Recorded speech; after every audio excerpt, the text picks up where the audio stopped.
Hello, everyone, and welcome. Look, if you're an educator, an instructional designer, or honestly just anyone passionate about student success, you are in exactly the right place today. In this explainer, we're walking through a highly practical blueprint for your classrooms. We're talking about a framework that completely takes the guesswork out of peer assessment, and we've kept everything visually clean and super legible so you can really focus on the takeaways. Okay, let's dive into this. It's the ultimate golden question, right? How do we make peer assessment actually work? I mean, we all know the theory. We know that having students evaluate each other can foster some absolutely incredible critical thinking. But in actual practice, well, let's be real. It can often feel a bit chaotic. Students get anxious. The feedback they give can be, less than helpful. And as educators, we sometimes sit back and wonder if it's even worth the hassle. So, how do we build a system that is fair, effective, and actually empowers our students? To figure that out, we are turning to the PeerCollab framework. This is a massive initiative co-funded by the European Union, and it was developed specifically to strengthen teaching quality and boost student success all across Europe. It's a pretty dense master document, honestly, but to make its insights on design and ethics truly actionable for you, we're going to break this down into highly legible bite-sized pieces.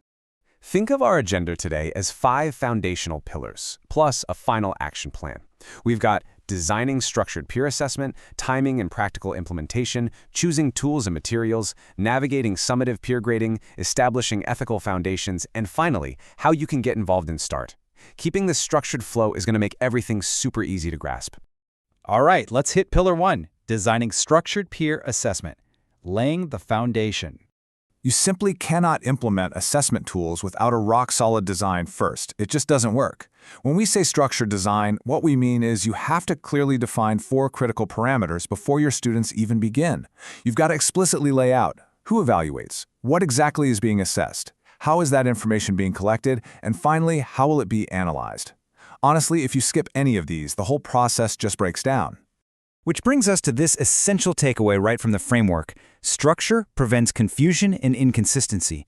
And this is so crucial because a meticulously structured design is literally the ultimate antidote to student anxiety and those inevitable claims of unfair grading. When everyone knows exactly who, what, and how, that fear of the unknown just vanishes and real learning can take over. Moving on to Pillar 2, timing and practical implementation, making space for feedback. And this brilliantly illustrates a huge classroom reality. It is one thing to design a great assessment, but it's a whole different ballgame to actually carve out the minutes in your syllabus for it. You absolutely have to allocate real, dedicated time for 3 distinct phases. Step 1 is giving the feedback, Step 2 is reflecting on that feedback, and Step 3 is revising the work based on it. If you only leave time for giving feedback but completely ignore reflection and revision, well, the assessment totally loses its educational power. Keep this key principle in mind. Formative assessment requires flexibility and planning. You have to plan your syllabus out carefully to allow for those 3 phases, for sure. But you also need to stay a bit adaptable because students are inevitably going to need just a little more time to process the feedback they've gotten from their peers. Next up, Pillar 3, choosing tools and materials, instruments for success. This is where your abstract design finally becomes a tangible reality. And the tools you need? They're actually pretty straightforward. We're talking rubrics, checklists, and digital platforms like your school's learning management system. Utilizing an LMS alongside a really clear rubric just takes so much of the logistical burden off of your shoulders and totally streamlines the whole shebang for your students. But, no matter what specific tool you ultimately go with, remember this core rule. Tools should support clarity and traceability. Your grading criteria and your platforms must be crystal clear to the student. They need to be able to trace exactly how a specific grade or piece of feedback was arrived at. No mysteries. All right, Pillar 4, navigating summative peer grading, the co-grading approach. So, the crucial point here is tackling a really common fear among educators, the worry that peer grading somehow replaces the teacher. Let's cleanly separate these concepts right now. Peer grades should absolutely not replace the teacher. You are always the final authority.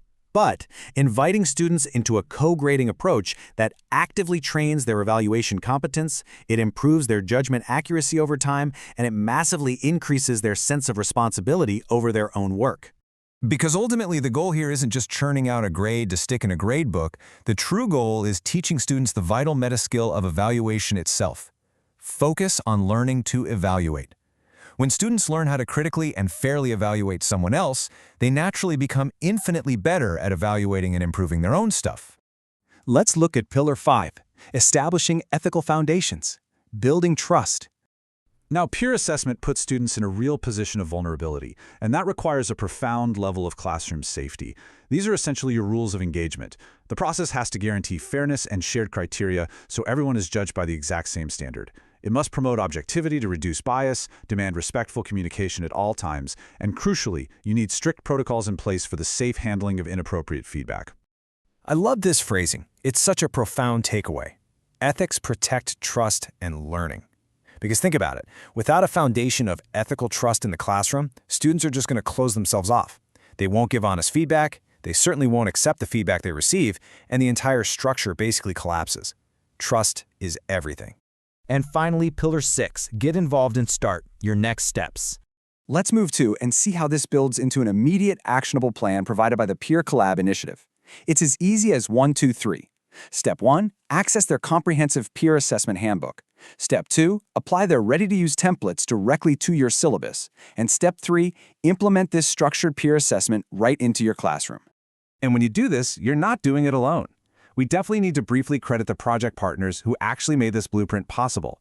UFV, the Faculty of Management at the University of Laws, CUIEM, the Square Dot team, and ACEU. This entire initiative is co-funded by the European Union.